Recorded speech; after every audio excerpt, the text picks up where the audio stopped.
So you probably noticed that the orange one is back in the news cycle these days, mostly for good reasons, because he's being indicted and arraigned and such. So I thought I would take this opportunity to talk about the cult of Trump, the caveat being that I am not by any means the first person to make such a video or make such a claim. Most notable in this regard is the cult researcher and expert Steven Hassan, who in 2019 wrote a book called The Cult of Trump.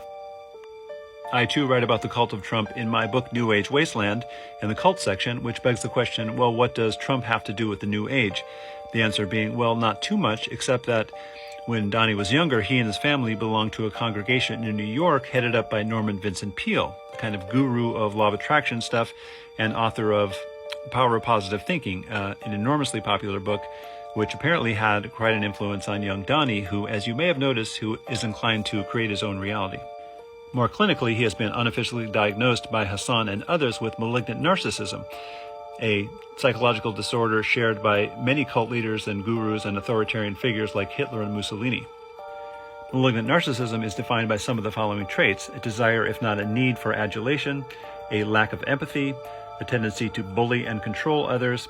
and a tendency to speak in grandiose and superlative terms like what I do is the best and the greatest, and a tendency to lie without hesitation or remorse.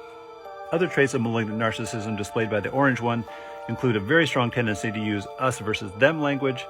in which what we do is good and virtuous, what they do is bad and evil, and very importantly, a claim to have a monopoly on the truth, to be the only source of truth, whereas everything else, in Donnie's words, is fake news. As for Trump's followers, they display many of the signs of cultic indoctrination, including unquestioning loyalty, groupthink, and a kind of religious devotion to Trump.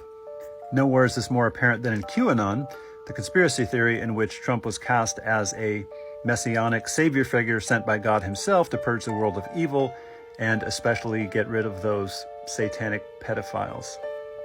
Now, having been in a cult myself, I understand how easy it is to fall victim to cultic manipulation, so I would encourage a tiny bit of compassion for those who have been conned by the Don. That said, the cult of Trump is a particularly dangerous one, as evidenced by the events of January 6th, in which Trump behaved as maliciously and pathologically as many of the most notorious cult leaders like Jim Jones and Charles Manson. Due to the inability of malignant narcissists to admit weakness or defeat, many people died that day, dozens died in the months afterwards, and hundreds could have died, including the vice president, not to mention the demise of democracy itself.